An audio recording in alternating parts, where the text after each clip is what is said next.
2024년 5월 29일 수요 예배를 하나님 앞에 올려드리겠습니다. 다 함께 사도신경으로 신앙 고백드리겠습니다.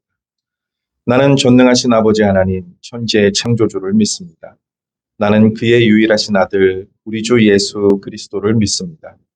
그는 성령으로 잉태되어 동정녀 마리아에게서 나시고 본디오 빌라도에게 고난을 받아 십자가에 못 박혀 죽으시고 장사된 지 사흘 만에 죽은 자 가운데서 다시 살아나셨으며 하늘에 오르시어 전능하신 아버지 하나님 우편에 앉아 계시다가 거기로부터 살아있는 자와 죽은 자를 심판하러 오십니다.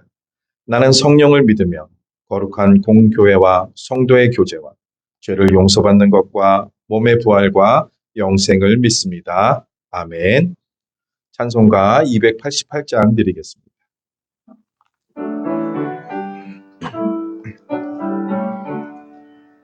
예수를 나의 구주 삼고 성령과 피로써 거듭나니 이 세상에서 내 영혼이 하늘의 영광 누리도다. 이것이 나의 간증이요 이것이 나의 찬송일세. 나 사는 동안 끊임없이 구주를 찬송하리로다. 온전히 주께 맡긴 내 영 사랑의 음성을 듣는 중에 천사들 왕래하는 것과 하늘의 영광 보리로다. 이것이 나의 간증이요 이것이 나의 찬송일세. 나 사는 동안 끊임없이 구주를 찬송하리로다.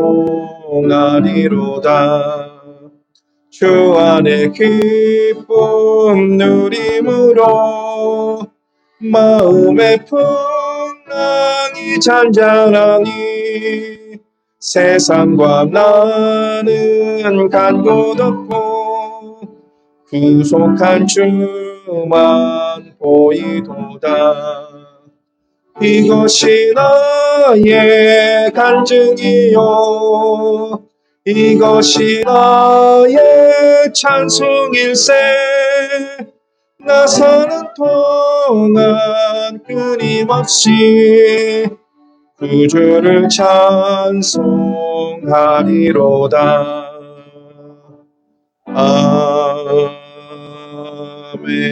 아멘. 이 시간 김인옥 권사님께서 기도 인도해 주시겠습니다.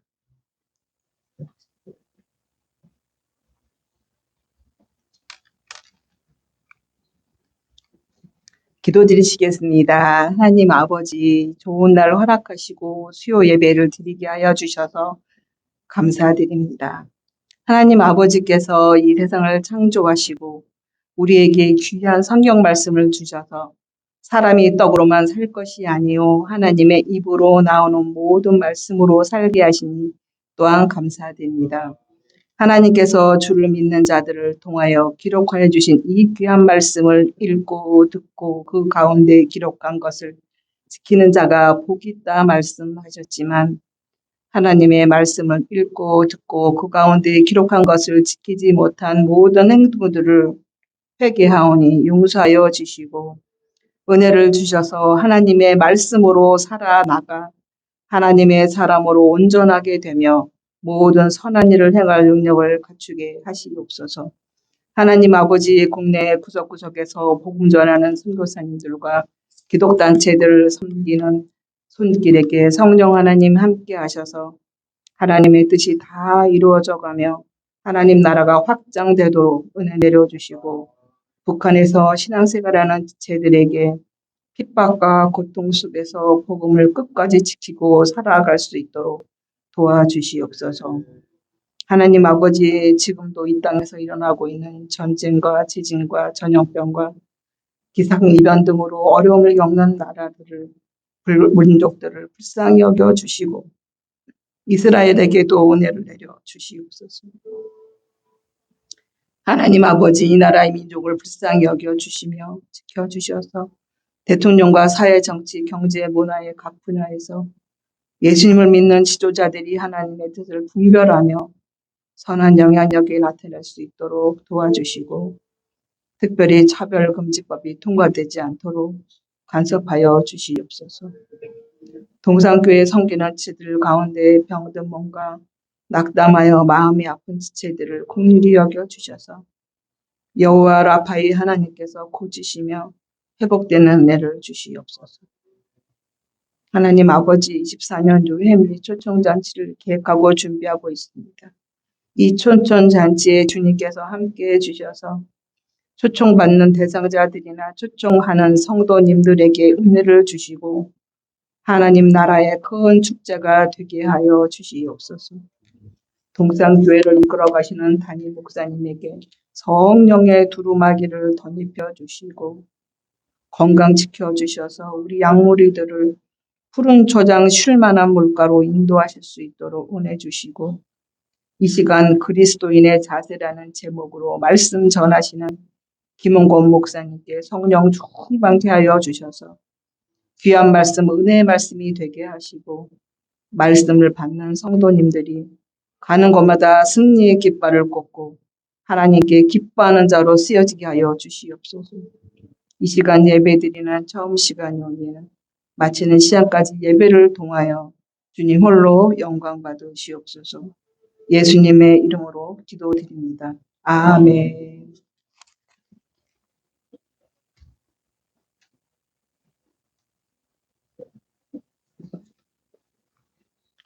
하나님의 말씀은 빌립보서 1장 12절에서 18절 말씀입니다.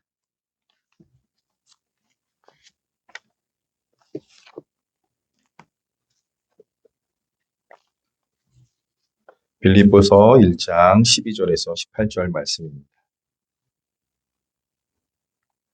다 찾으신 줄 알고 봉독해 드리겠습니다. 형제들아, 내가 당한 일이 도리어 복음 전파의 진전이 될 줄을 너희가 알기를 원하노라. 이러므로 나의 매임이 그리스도 안에서 모든 시위대 안과 그 밖의 모든 사람에게 나타났으니 형제 중 다수가 나의 매임으로 말미암아 주 안에서 신뢰함으로 겁없이 하나님의 말씀을 더욱 담대히 전하게 되었느니라.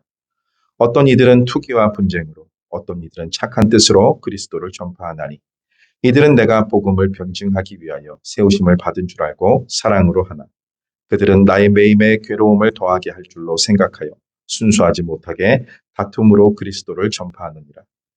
그러면 무엇이냐? 거칠애로 하나 참으로 하나 무슨 방도로 하든지 전파되는 것은 그리스도니 이로써 나는 기뻐하고 또한 기뻐하리라. 아멘.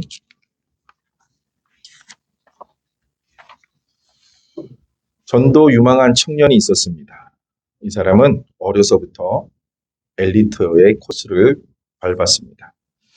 명문 학교도 명문 학벌도 가지게 되었습니다. 그리고 또 인맥도 탄탄하게 끌어줄 사람들이 있어서 그는 시간이 지나면 인생을 탄탄대로의 길을 갈 수 있는 청년이었습니다. 그 청년은 사람들의 기대를 듬뿍 받으면서 자라나고 있었습니다. 그러다 인생의 전환점을 맞이합니다. 어느 날 신흥 종교에 깊이 빠지게 됩니다. 깊이 빠지는데 결국 사람들의 기대를 저버리고 그 전도 유망했던 사람의 길은 나락으로 떨어지는 것 같습니다. 그래서 사람들의 걱정거리가 되었습니다. 저 사람이 어쩌다 저렇게 되었지? 저 사람이 왜? 하면서 걱정거리가 되었습니다. 그러더니 그 사람은 해외로 나갔습니다. 그리고 신흥 종교에 빠져서 산다는 소식이 들렸습니다. 그 신흥 종교를 포교하기 위해서 애쓰고 힘쓴다는 소식이 들려옵니다. 그리고 얼마 후에 죄인들이 갇히는 감옥에 들어갔다는 소식이 들려옵니다. 아마 사람들은 혀를 차면서 그에 대해서 서로 이야기할 것입니다. 저 사람이 제정신이 아닌가 보다.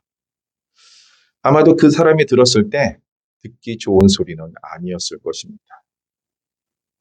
듣기 좋지 않은 이야기를 하면서 그 청년에 대해서 뒤에서 비아냥거렸을 것입니다. 그런데 그 청년은 그러한 모습에, 그러한 소리에 아랑곳하지 않습니다. 그리고 얼굴은 항상 기뻐하고 즐거워하며 감사하는 모습을 보였습니다. 그에 가까운 사람들과 많은 사람들이 그를 보면서 아마도 정신이 나간 사람인가 보다라고 여겼을지도 모릅니다. 그러면서 손가락질을 했을 것입니다.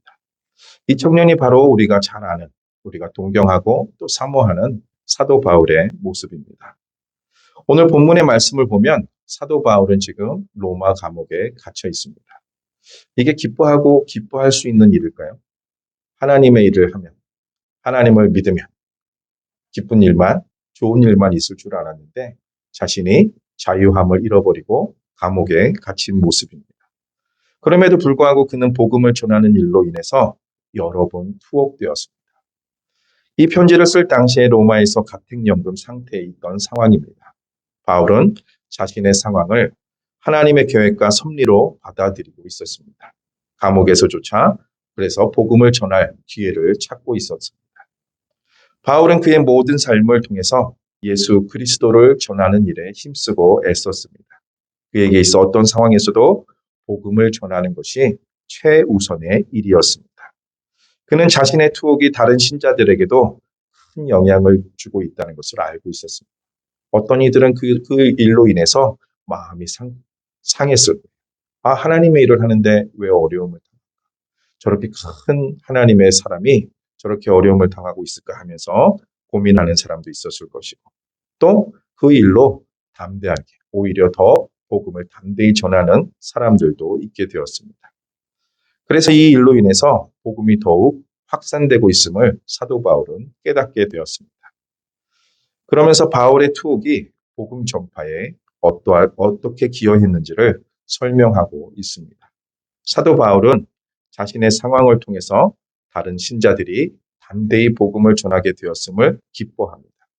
그리고 어떤 동기로든 그리스도가 전파되는 것을 기뻐하고 있습니다.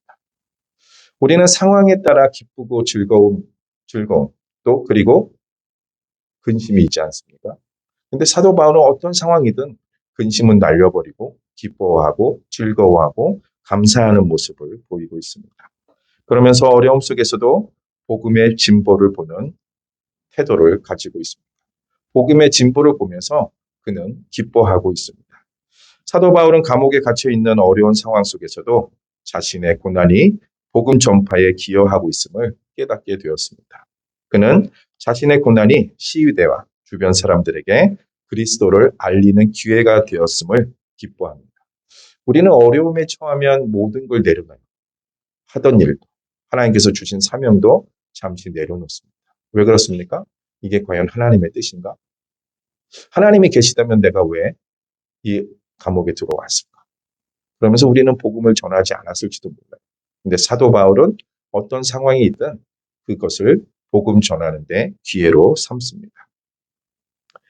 이처럼 그리스도인은 어떤 상황에서도 하나님의 뜻과 섭리를 찾는 모습을 보여야 됩니다. 그것이 복음 전파에 어떻게 쓰이는지를 믿어야 합니다. 상황에 낭망하는 것이 아니라 상황에 우리가 좌지우지 되는 것이 아니라 어떤 상황에서든지 하나님의 섭리 가운데 복음이 어떻게 전파되는지를 기대하며 하나님 앞에 나아가는 삶을 사는 것입니다. 사도 바울로 인해서 담대함과 신뢰함을 얻은 사람이 있습니다. 사도 바울이 옥에 갇혔음에도 불구하고 그들이 복음을 전함에 있어서 똑같은 처지에 놓일 수도 있지만 그들은 오히려 더 담대히 복음을 전했다고 말합니다. 바울의 매임은 물론 근심거리입니다. 바울이 매이지 않고 복음을 전파하는 것이 더 좋은 일이라고 여겼을 것입니다. 그럼에도 불구하고 다른 형제들에게 담대함과 신뢰를 심어주는 일이었습니다. 그들은 바울의 상황을 보면서 자신들도 두려움 없이 복음을 전파하게 되었습니다. 우리도 우리의 신앙과 삶이 다른 사람에게 용기와 믿음을 줄 수 있다는 것을 명심해야 됩니다. 오늘 나의 모습이, 나의 신앙생활하는 모습이 누군가에게 영향력을 줄 수 있다는 거예요. 사도 바울의 모습을 통해서 많은 사람들이 영향력을 받고 오히려 더 복음을 담대히 전한 것처럼 나의 현재의 모습, 나의 믿음의 모습이 누군가에게 영향력을 줄 수 있다는 것을 우리는 명심해야 됩니다. 그래서 믿음의 사람으로서 그리스도인으로서 삶의 자세를 갖춰야 된다고 생각합니다. 우리의 담대한 신앙생활이 누군가에게 긍정적인 영향을 미칠 수 있다는 것을 기억하시고 믿음의 자리를 지키시기 바랍니다. 또 그 믿음을 지키면서 하나님 앞에 온전히 나아가는 믿음의 성도들이 되기를 바랍니다. 사도 바울은 다양한 동기에도 불구하고 복음의 전파를 기뻐한다라고 말하고 있습니다. 사도 바울은 어떤 사람들이 순수한 동기로 복음을 전한다고 이야기합니다. 그런데 반대로 어떤 사람들은 불순한 동기로 그리스도를 전파한다고 합니다. 그들이 불순한 의도로 전파하는 이유는 사도 바울을 괴롭게 하기 위함이라고 이야기하고 있습니다. 그럼에도 불구하고 그는 괴롭기보다는 그는 동기의 순수성에 상관없이 그리스도가 전파되는 것 자체를 기뻐한다라고 이야기합니다. 우리는 누군가 나를 괴롭게 하면 그것을 즐거워하지 않아요. 기뻐하지 않아요. 그렇죠? 근데 그러한 상황을 보는 것이 아니라 여건을 보는 것이 아니라 그로 인해서 나타난 결과를 보고 기뻐하는 사도 바울입니다. 이는 그리스도인이 마음의 자세를 올바르게 하고 무엇보다도 복음의 전파를 최우선으로 삼아야 한다는 것을 사도 바울은 자신의 삶을 통해서 보여주고 있습니다. 우리는 사람의 동기나 의도를 판단하기보다는 그리스도가 전파되는 것을 기뻐하고 감사해야 됩니다. 복음 전하는 데 있어서 방법이 다 달라요. 어떤 사람은 강하게 전도를 합니다. 예수 안 믿으면 지옥 갑니다. 그러면서 예수 믿으세요 하고 강하게 하는 사람이 있어요.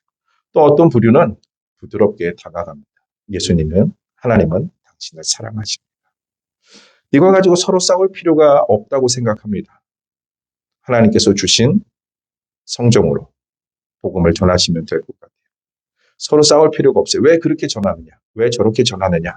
서로 따지고 싸우는 것보다는 우리가 힘 닿는 데까지 복음을 전하는 것이 중요하다 생각합니다. 왜냐하면 복음에는 하나님의 은혜와 능력이 나타나기 때문입니다. 그 복음의 열매는 우리가 생각한 것과는 때로는 정반대로 나타날 때도 있어요. 과연 저것이 될까? 저런 방법이 과연 사람들에게 영향력을 줄까? 근데 그것을 통해서도 하나님의 복음은 역사하는 것을 볼 수 있습니다. 두 번째, 기쁨과 감사의 자세를 보여주고 있습니다. 바울은 여러 어려움 속에서도 나는 기뻐하고 또한 기뻐하리라라고 선포하고 있습니다. 이는 그리스도인의 삶이 어떤 상황에서도 기쁨과 감사를 잃지 않는 것이 중요하다는 것을 강조하고 있어요. 하나님의 일하심을 믿고 그 속에서 기뻐하시고 감사하는 태도는 우리 신앙의 중요한 요소입니다. 우리가 중요한 요소인지 알아요. 우리가 기뻐하고 감사해야 돼요. 어떤 상황에서도. 그것을 알고 있지만 그렇다면 어떻게 어려운 상황에서도 사도 바울은 기뻐하면서 감사할 수 있었을까요? 우리가 기쁜 일에는 함께 기뻐할 수 있어요. 즐거운 일에는 기쁘게 즐겁게 함께 할 수 있어요. 근데 어려운 상황을 만났을 때 우리는 기쁨을 잃어버립니다. 그리고 감사를 잃어버리는 것이 우리의 모습입니다. 그런데 사도 바울은 어떠한 어려운 상황을 만나도 기뻐하고 감사하는 것을 놓치지 않습니다. 그 비결이 뭘까요? 그것은 바로 사도 바울이 그리스도의 사람이었기 때문입니다. 그래서 첫 번째, 그는 항상 그리스도 안에 있음을 인정했어요. 기쁘나 즐거우나 좋은 상황이든 나쁜 상황이든 어떠한 상황이든 자신은 예수 그리스도 안에 있다는 것을 인정했다는 것입니다. 사도 바울은 그리스도의 사람으로서 모든 상황을 그리스도 안에 있음을 인식하고 인정하였습니다. 자유자로 있을 때나 감옥에 있을 때나 좋은 여건에 있든지 혹은 좋지 않은 상황에 놓이게 되어도 그는 그 모든 것이 그리스도 안에서 이루어지고 있음을 인정합니다. 그래서 그는 기뻐하고 감사할 수 있는 사람의 시선으로는 이것이 안 좋은 것 같지만 하나님께서 그 안에서 어떻게 역사하는지를 기대하면서 그는 기뻐하고 즐거워할 수 있었습니다. 지금 감옥 안에 있습니다. 그럼 기뻐할 상황인가요? 자유롭게 살다가 자유를 잃어버렸어요. 그런 상황에서도 기뻐하고 감사합니다. 왜냐하면 사도 바울은 자신의 위치를 감옥이 아닌 그리스도 안에로 보고 있기 때문에 이 모든 것이 그리스도 안에 있는다. 그렇기 때문에 그 모든 것을 이겨낼 수 있는 것이고 또 기뻐하고 즐거워하며 감사할 수 있는 것입니다. 사도 바울은 항상 그리스도 안에 있음을 믿었습니다. 또한 그렇게 살았습니다. 믿는 것으로 끝나지 않고 실제로 그렇게 삶을 통해서 보여주었습니다. 우리는 찬송을 합니다. 초막이나 궁궐이나 그 어느 곳이든 하늘나라라. 그런데 초막에 있는 걸 좋아하지 않아요. 누구나 다 궁궐에 있기를 원하고, 그렇죠? 좋은 곳에 있기를 원하고. 근데 사도 바울은 초막이나 궁궐이나 어디서든지 주님과 연합하는 삶을 보였습니다. 그리고 주님과 동행하는 삶을 살았습니다. 우리도 그리스도 안에 있음을 인정하고 어떠한 상황이 있든지 하나님께 기뻐하며 감사하는 저희들이 되어야 될 것입니다. 사도 바울이 힘들고 어려운 상황에서도 기뻐할 수 있었던 두 번째 이유는 그리스도를 위해 살았기 때문입니다. 그리스도 안에 있는 사람은 그리스도를 위해 사는 사람입니다. 그리스도 안에 살기 때문에 우리에게 사는 목적은 예수 그리스도를 위해서 사는 것입니다. 사도 바울은 다른 이들로 괴로움을 겪는 상황이었습니다. 순수하지 않게 복음을 전하는 사람들 때문에 괴로울 수 있는 상황입니다. 또 자신의 매임으로 인하여 어떤 이들이 투기와 분쟁을 한다는 소식을 듣게 됩니다. 자신에게 안 좋은 이야기를 함에도 그는 오히려 기뻐한다고 고백하고 있습니다. 왜? 어떤 이유든지 예수 그리스도의 복음이 전파되기 때문입니다. 예수 그리스도 안에 사는 사람, 그 사람은 예수 그리스도를 위해서 살다 보니까 자신의 어려움을 통해서 주의 복음이 전파된다면 그것으로 만족한다는 것입니다. 그것이 바로 그리스도인의 자세가 아닌가 생각합니다. 마지막 세 번째는 그리스도를 통해입니다. 그리스도의 사람은 그리스도 안에서 그리스도를 위해서 살아갑니다.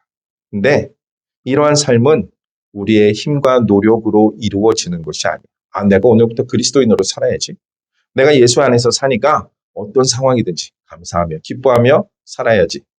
내가 그래서 그리스도를 위해서 살아야겠다라고 목표를 세우고 가지만 우리는 하루도 지나지 않아서 무너지고 넘어지는 것을 경험하게 됩니다. 우리의 힘과 노력으로는 이 모든 것을 이룰 수가 없습니다. 우리는 연약한 인간이기 때문입니다. 또 타락한 죄인이기 때문에 하나님의 뜻을 이루는 것은 결코 쉽지 않은 일입니다. 이 일은 오직 그리스도를 통해서 가능한 일입니다. 19절에 사도 바울은 예수 그리스도의 성령의 도우심을 구하고 있습니다. 우리의 힘으로 우리의 능으로 하는 것이 아니라 성령을 의지함으로 이 모든 것을 이루어 갈 수 있는 것입니다. 사도 바울은 대단한 사람이에요. 지식적으로 뛰어난 사람이었고요. 언변도 좋았던 사람이에요. 배경도 좋았던 사람입니다. 그런데 그 모든 것을 던져버립니다. 예수 그리스도 안에서 예수 그리스도를 위해서 또 예수 그리스도를 통해서 그는 자신의 모든 기득권을 던져버릴 수 있었습니다. 그리고 성령의 도우심과 인도하심을 구하면서 살았습니다. 사랑하는 성도 여러분, 우리가 왜 예배를 드립니까? 우리가 왜 하나님 앞에 나와 기도를 합니까? 우리도 성령의 도우심과 인도하심을 구하기 위함입니다. 내 마음대로 내 뜻대로 살면 우리는 이 세상 사람들과 다를 바가 없어요. 내 마음대로 내 뜻대로 살면 하나님의 영광과는 정반대의 길로 달려가고 있을 것입니다. 사랑하는 성도 여러분, 그리스도를 통해 그리스도의 능력이 임하고 쓰임받는 삶이 되기를 주의 이름으로 간절히 축복합니다. 그리스도 안에 계십니까? 그리스도를 위해서 살고 계십니까? 그리스도를 통해서 은혜를, 능력을 공급받고 있습니까? 그렇다면 우리의 삶에 어려움이 온다 할지라도 우리는 기뻐하고 즐거워하며 감사할 수 있는 것입니다. 근데 이것이 우리의 힘으로 할 수 있다고요? 아니요. 우리의 힘으로 할 수 없어서 그리스도의 성령의 도우심을 구해야 됩니다. 그래서 우리가 기도하는 거예요. 우리가 하나님 앞에 나와 무릎 꿇는 이유가 바로 이거예요. 우리 힘으로 되지 않기 때문에. 내 능으로 되지 않기 때문에 예수 그리스도의 은혜를, 성령님의 능력을 체험하기 위해서, 의지하기 위해서 무릎 꿇고 기도할 때 주의 영이 우리에게 임할 줄 믿습니다. 사랑하는 성도 여러분, 우리의 어려움 속에서도 복음의 진보를 기뻐하시기 바랍니다. 내가 힘들고 어렵게 복음을 전했는데 그로 인해서 우리 교회 한 분이라도 오신다면 우리는 더욱더 기뻐해야 될 것입니다. 그리고 담대히 신앙을 지켜야 됩니다. 왜? 우리의 신앙의 모습을 보고 누군가가 영향을 받기 때문입니다. 다양한 상황에서도 감사하는 자세를 가지라고 오늘 본문에서 말씀하고 있습니다.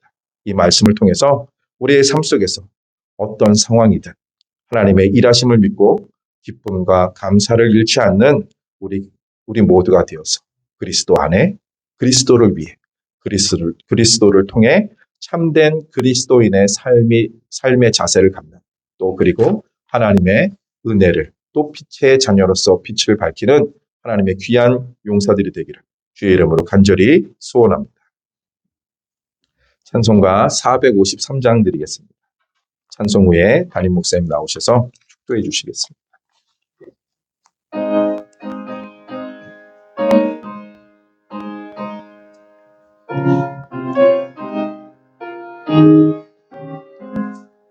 예수도 알기 원하네 크고도 넓은 은혜와 대속해 주신 사랑을 간절히 알기 원하네 내 평생의 소원 내 평생의 소원 대속해 주신 사랑을 간절히 알기 원하네 성령이 스승되셔서 진리를 가르치시고 거룩한 뜻을 깨달아 예수를 알게 하소서 내 평생의 소원 내 평생의 소원 대속해 주신 사랑을 간절히 알기 원하네 성령의 감화 받아서 하나님 말씀 배우니 그 말씀 안절안절이 내 맘에 교훈 되도다 내 평생의 소원 내 평생의 소원 대속해 주신 사랑을 간절히 알기 원하네 예수가 계신 보좌는 영광에 돌려 있도다 왕이 오시니 그 나라 왕성하도다 내 평생의 소원 내 평생의 소원 주신 사랑을 간절히 알기 원하네. 주님의 은혜로 오늘도 주 앞에 나와서 예배할 수 있도록 해주신 것 감사합니다. 하나님의 은혜로 저희가 천국으로 부르심을 받는 그날 동안 달려갈 길을 잘 달려가게 하여 주시고 믿음이 연약해지거나 하나님 변질되지 않도록 지키시며 경고하여서 주의 영광을 드러내는 그런 삶을 살도록 주님 역사하여 주시옵소서. 특별히 주님 요 근래 저희들이 하나님 앞에 기도하면서 전도 장치를 계속 진행해 가고 있습니다.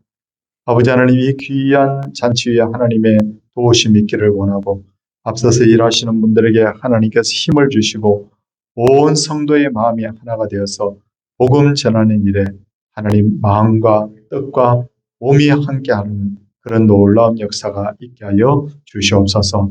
아버지 하나님 병중에서 주의 이름을 부르는 분들이 있습니다. 이 시간에도 찾아가 주셔서 온전케 하시고 깨끗게 하여 주시옵소서. 특별히 우리 장송이 권사님 아버지 하나님 또 이렇게 수술받고 이제 하나님 이렇게 몸을 가려 중에 있습니다. 하나님께서 참 모든 예후가 좋게 하시고 그래서 건강한 몸으로 가정과 교회로 돌아올 수 있도록 주여 도와 주옵소서. 어려움 중에 주의 이름을 부르며 기도하는 분들이 있습니다. 그 기도 소리가 꼭 응답되게 하여 주시옵시고 예수 믿는 이 기쁨이 바울 사도처럼 저희 속에도 충만하게 하여 주옵소서. 우리를 죄악 가운데서 구원하신 예수님 이름으로 기도드리옵나이다. 아멘. 주 예수 그리스도의 은혜와 하나님의 놀라우신 사랑과 성령의 감동 감화하심이 하나님의 백성들 위해 이제로부터 영원토록 함께 있을지어다. 아멘.